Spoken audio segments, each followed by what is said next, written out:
What's up, War Report family? It's your guy, Ike Jones. We are back in here, and we are going to be talking today a lot about Auburn sports, but we had to get one of the best people to come in here and talk about it. Somebody who knows what they're talking about, and that's our favorite auntie in here. Y'all welcome her, Auntie Chantel. How you doing today?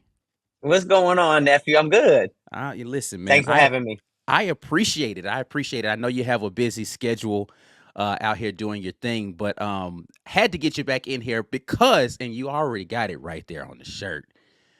Auburn made the switch over to Nike as an ambassador for Nike. I know that's something that you're excited about. Talk to me a little bit about how you're feeling about your alma mater finally making the switch over to Nike. It's about damn time. Yeah, That's what I'm yeah, saying.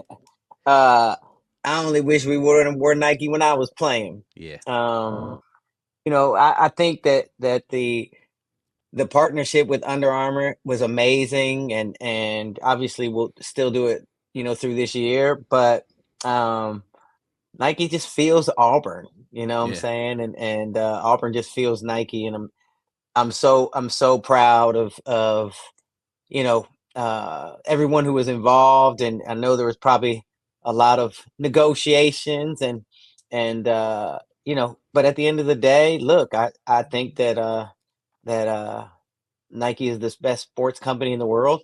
And I'm so happy that Auburn is now or soon to be going to be in Nike. All Yeah. you're going to see me in is Auburn gear from now on. Listen. I can't wait until I can get myself a pair of Bo Jacksons. You understand what I'm saying? Then I gotta get the old school Barclays. I gotta do what I gotta do to make sure I get those iconic situations of the footwear of the iconic members of the Auburn family that have their own signature shoes with Nike, and hopefully they'll have those Auburn colorways coming out there. They know they need to drop the orange and blue colorway right around the time when that's happening, so that they can get the people excited about it.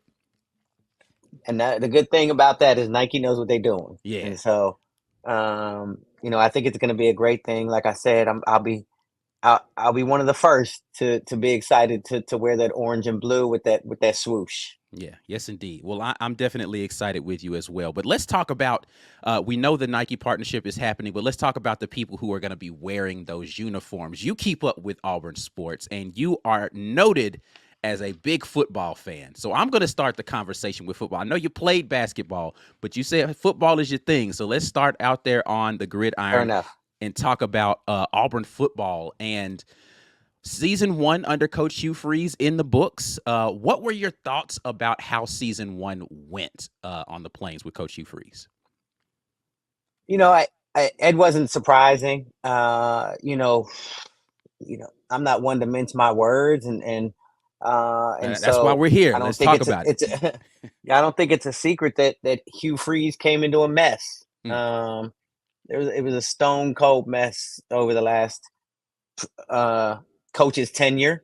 But Hugh knows what he's doing. He's not only coached obviously in the SEC, but he's won in the SEC. He's won big games, and so I think it went well, as good as to be expected. Um, but look, I'm just really excited for the future, mm, and he's brought in. I thought he was going to bring in the Fabulous Five, but he brought in Fantastic Four and mm. his wide receivers and some great quarterbacks, and I can't wait to see that battle. I'm rooting for Hank Brown, Okay, okay, and I'm not I'm not really a Peyton Thorne fan, okay. um, but I just think that once Hugh gets all his guys in doing it his way, the right way, I think Auburn's gonna win some football games Okay, and so eventually win some football games in some Nike uniforms. there it is. There it is. Now we talk. You already touched on it a little bit. Going forward into the next season, Hugh Freeze was able to secure a really prolific freshman class that's coming in, a lot of excitement around that wide receiver core, and you've already kind of put your chips down on a starting QB out there. But do you have any thoughts about kind of what this season could look like for Auburn? As far as I don't know if you've projected like it looks like 6-7. Like, are you that far into it, of where you think they're going to be?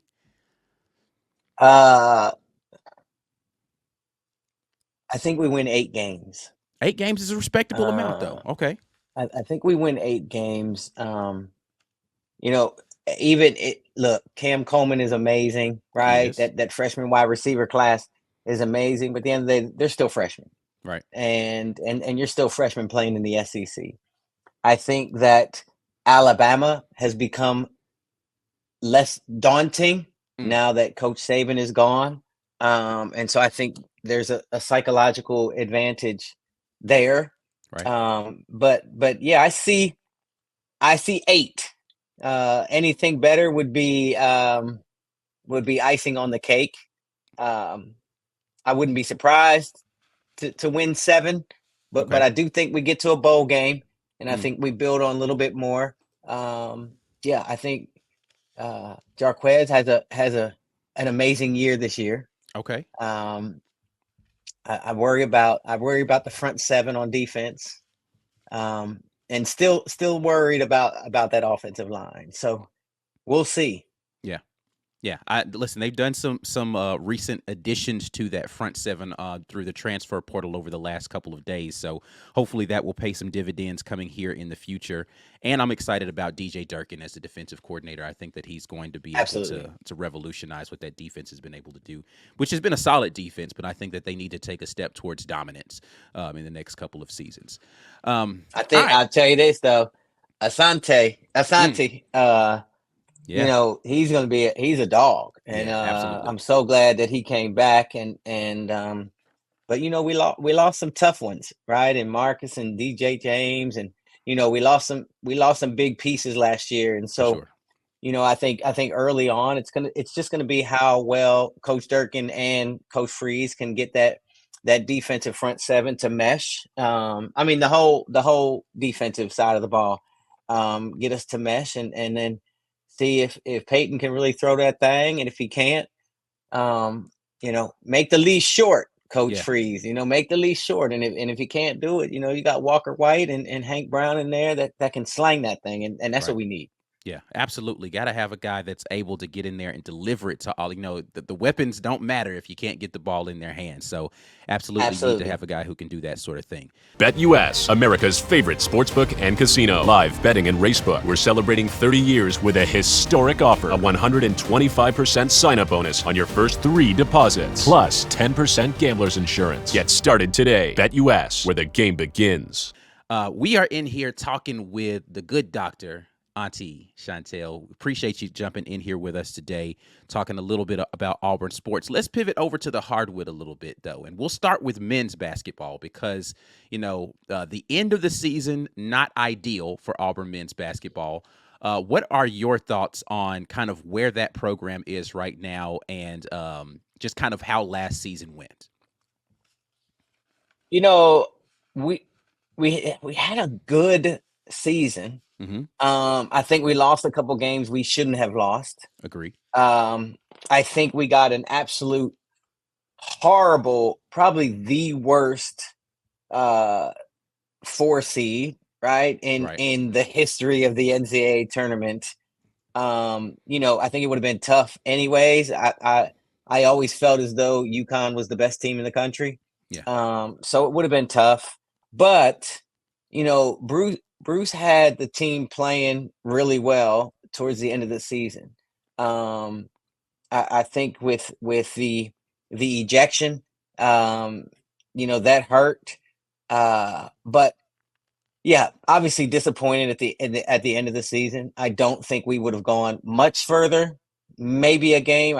I had us eventually losing to UConn. Mm-hmm. But I think to be honest, what is more shocking to me is the transfers Mm. out. Right. Um, didn't think that we would lose, Aiden. Didn't think we would lose Trey. But I also believe in Bruce Yeah. and his staff, and so he's gonna bring him back. I don't know. Is Janai Broom coming back? He is. Has he Janai Broom. announced yet? Yeah, Janai Broom has announced he's back. So is Dylan Cardwell. Yeah, I think that's a good 1-2 punch. But you can't just win with two bigs, Right. right? You gotta have some heat around him, and so we'll see. Like I said, you can't ever count Coach Pearl out.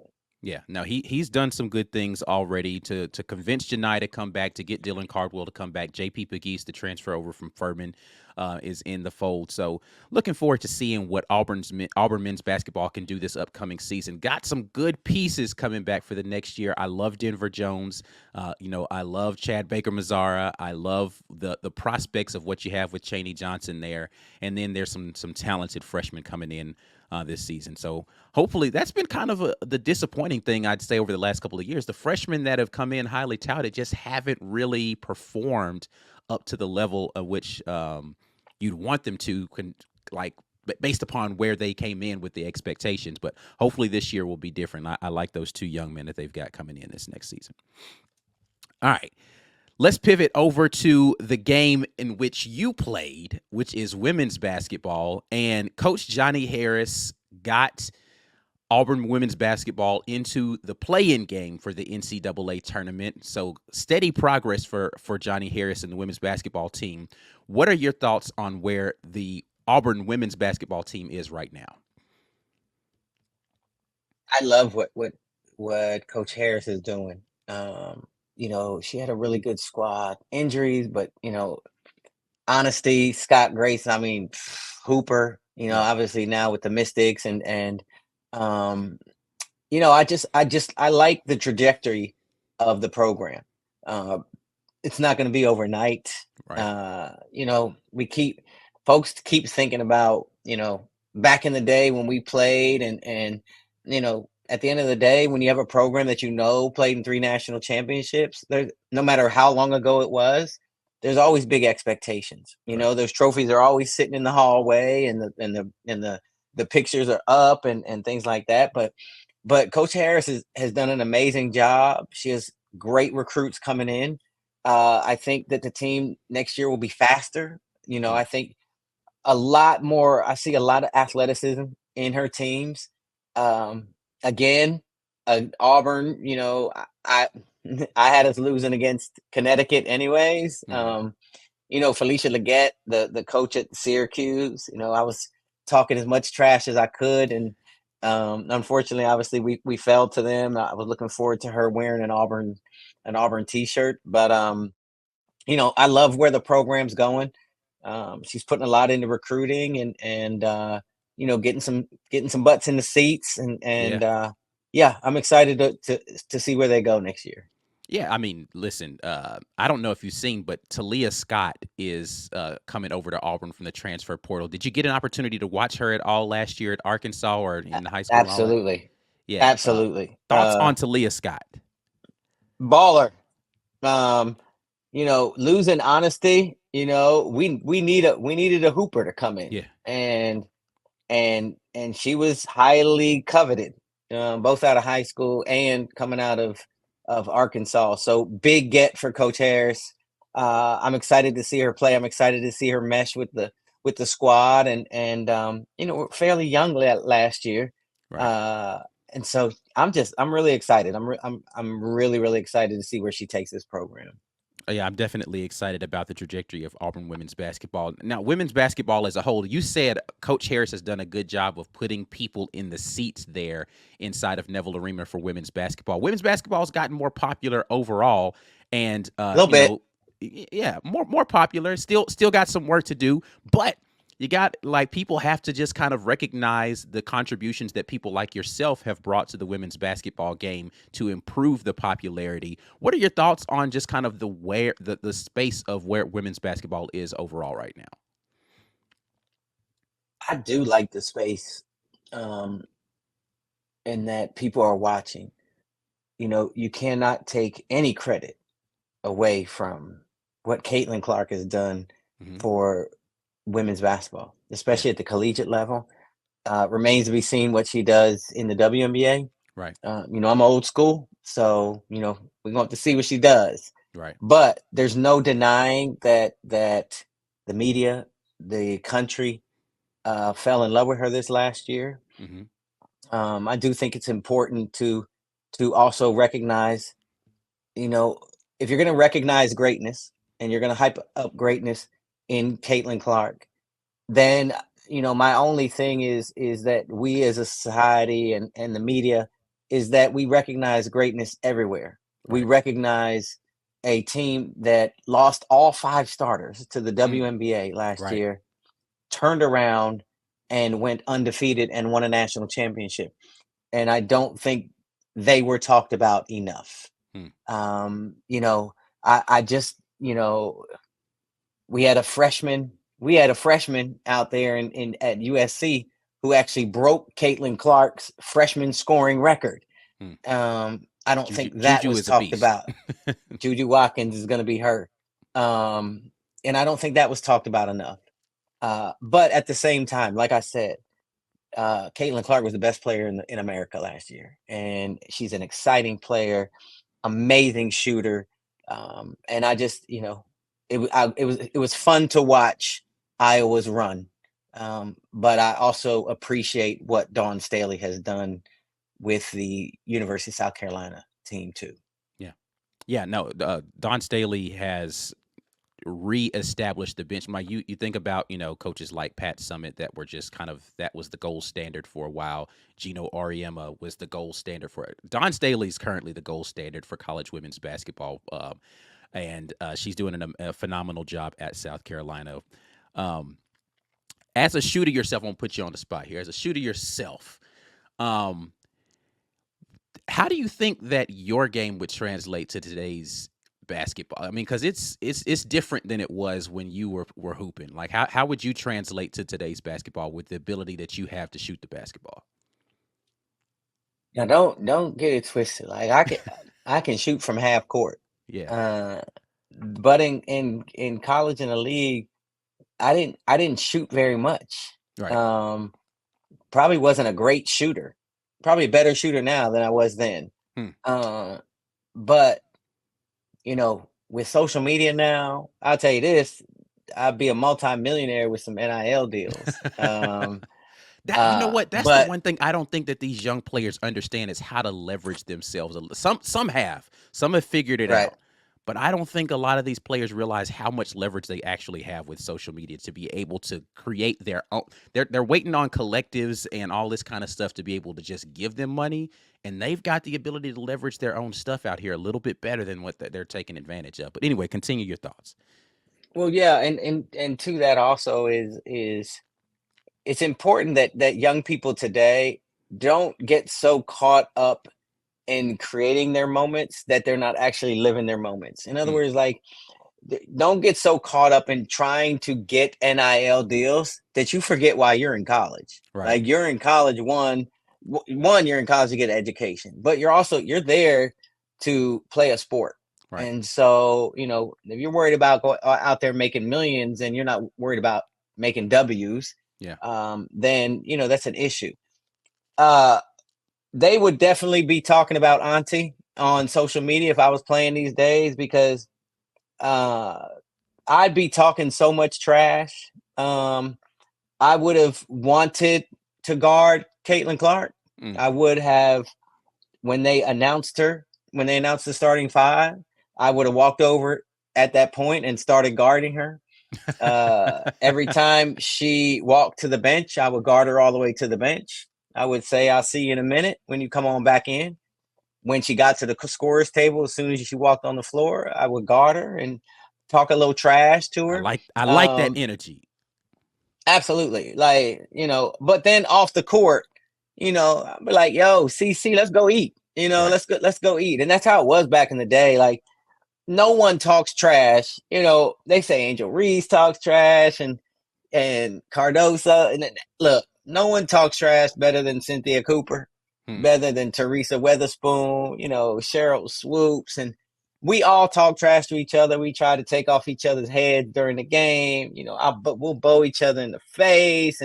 But after the game, it's like, let's go get something to eat, Yeah. and then we just hang out because we understand that it was and will continue to always be bigger than us as individuals.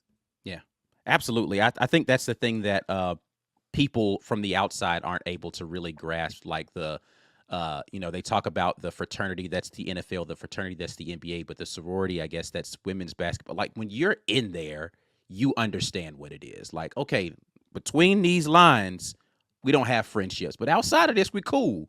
But in here, we got to come in here and we got to compete. And that means I got to do what I have to do to get the edge. That means that, hey, if I've got to be physical, that's what's going to happen. But outside of that, we're good. We'll leave all of that on the court and go outside and, like I said, we'll go get something to eat later. But today, you're not my friend.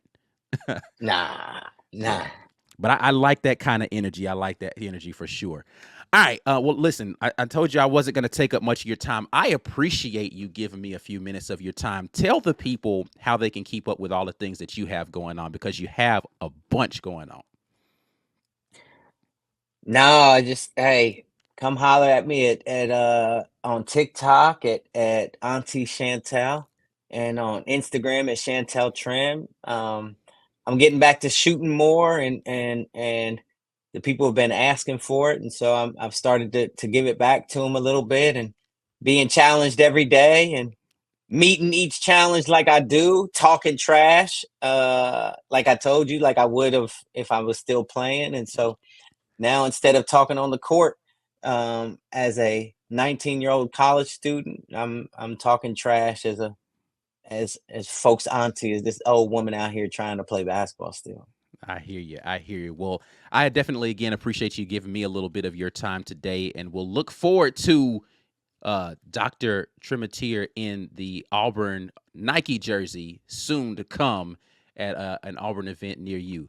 All right, we're going to get out of here. If you like content like this, make sure that you like and subscribe to this video and this channel. We are the War Report. Signing off at this time. Dr. Tremitiere, thank you again for your time. Appreciate you. There you go.